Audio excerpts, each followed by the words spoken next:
So, are you here?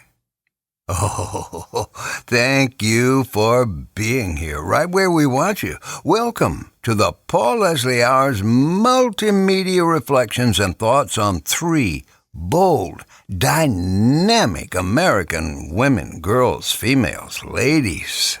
Meet Monica Crowley, Laura Ingraham, and Ms. Ann Coulter.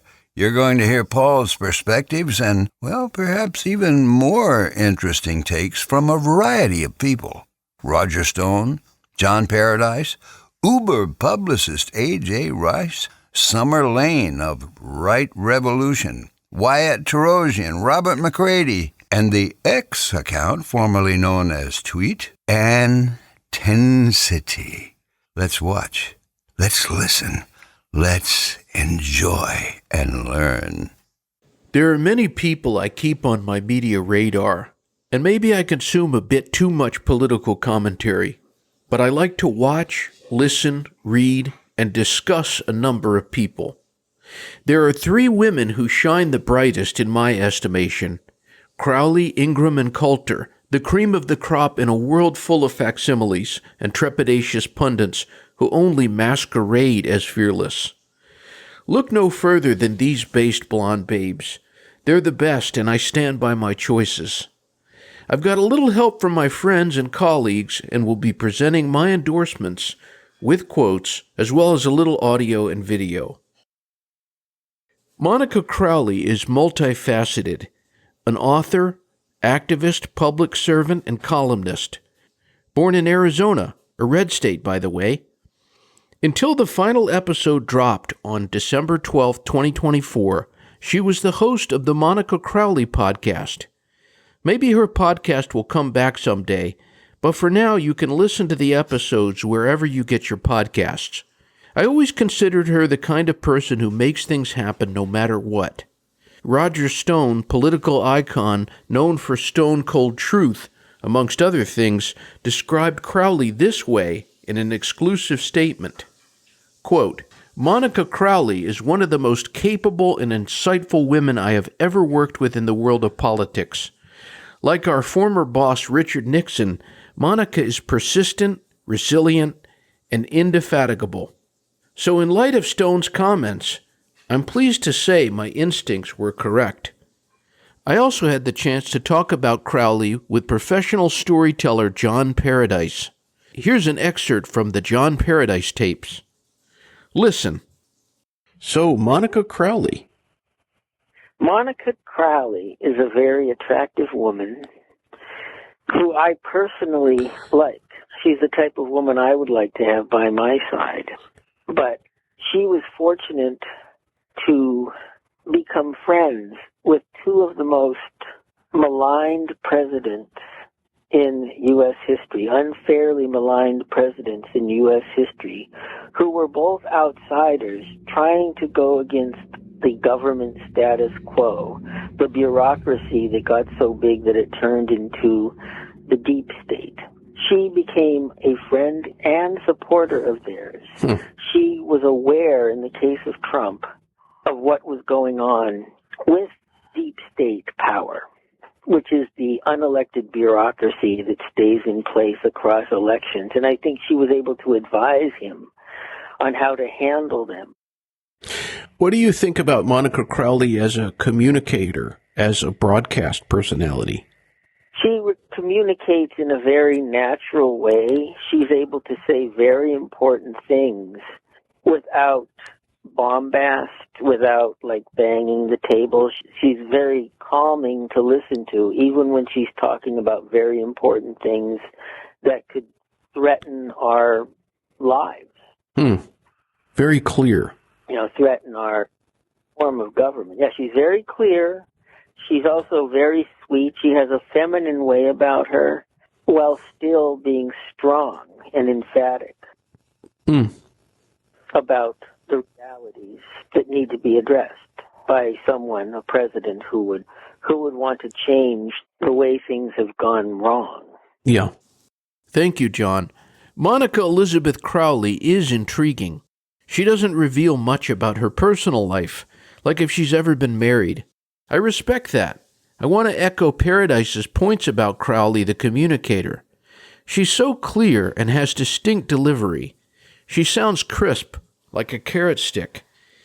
It was always a pleasure to listen to Crowley's podcast, and I know I'm not alone. One guy dropped me a message saying he would listen to Monica Crowley and Megyn Kelly's podcasts and managed to lose 50 pounds in the process. Yeah, Monica's podcast was nice and long. I guess in order to keep our steps up, we'll have to find another podcast to fill the void. December 4th, 2024 was the day that then President-elect Donald J. Trump announced Monica Crowley's nomination as Ambassador, Assistant Secretary of State, and Chief of Protocol. Congratulations, ma'am. That takes us to Laura Ingraham, the conservative television commentator from Connecticut. I'll confess that I don't watch much Fox News. Most of it's a little weak. However, there's someone who I won't miss. Ingraham. She was sensational on the nationally syndicated radio show, The Laura Ingraham Show, and is now the absolute best thing on the Fox channel. Laura Ann Ingraham is classy, feminine, and sharp. There are plenty of wimps over at Fox, but not the majestic Laura Ingraham. AJ Rice is an Uber publicist and CEO of Publicist PR, who makes a lot of things happen and has even made many dreams come true, including for people like me. He was the second longest-serving executive producer of her radio show from 2005 to 2009 or 2010. To this observer, Ingraham and Rice almost seem like family when AJ drops in. Here's what AJ Rice had to say about Laura Ingraham. Quote, Ingraham is one of the greatest media, political, and legal mentors anyone can have. Clarence Thomas was one of her mentors, a hardscrabble genius who came from near nothing in the South. Ingraham, daughter of working-class New Englanders, and Rice, son of a former West Virginia coal miner who became a lawyer. It is a through line of talent teaching talent to fulfill the American dream. It's true, Ingraham makes an impression, although she's also inspired people. Summer Lane, editor of Right Revolution News, made an official statement to the Paul Leslie Hour. Quote, growing up, there were a few voices in conservative media who gave me a firm idea about the type of communicator I wanted to be. Rush Limbaugh was certainly my first role model in that area.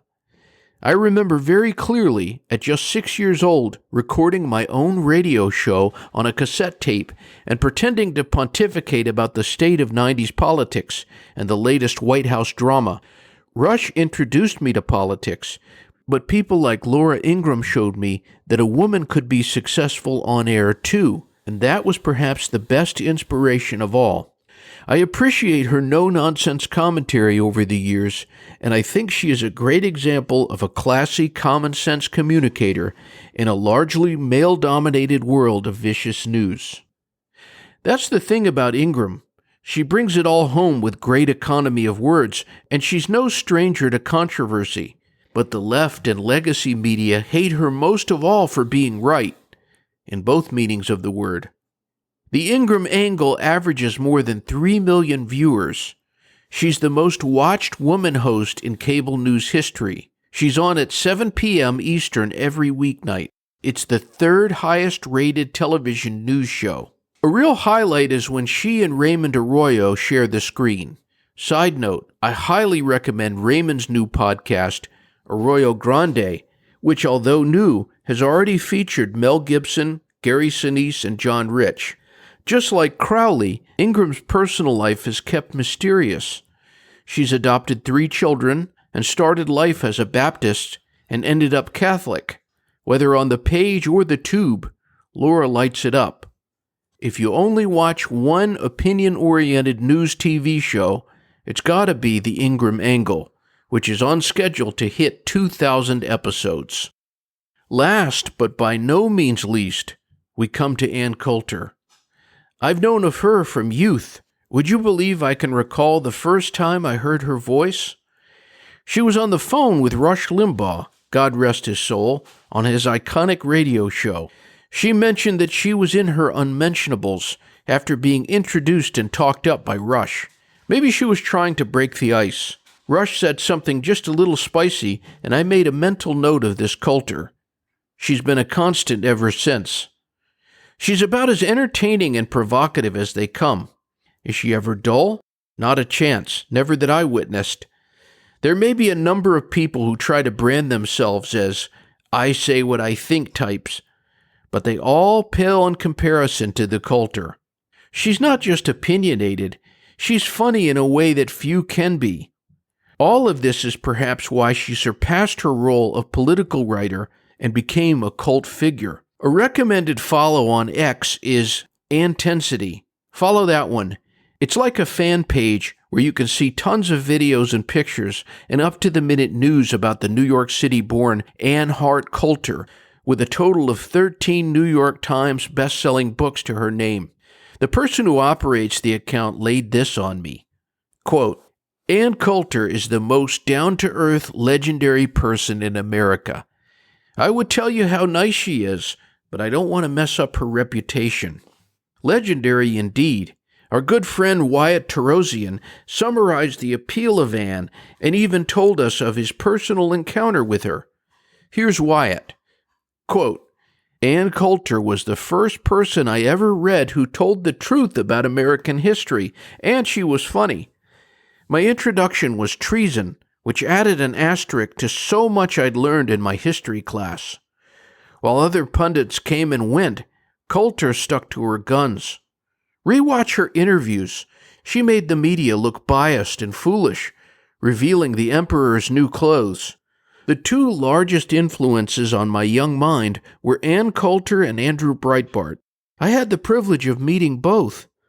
And when Ann told me law school was a waste of time and to go into Hollywood instead, I listened. Thank you, Wyatt. And our pal Robert McCready, a Moo Moo House author, gave us this exclusive video. He reveals the whole Ann mystique. Watch.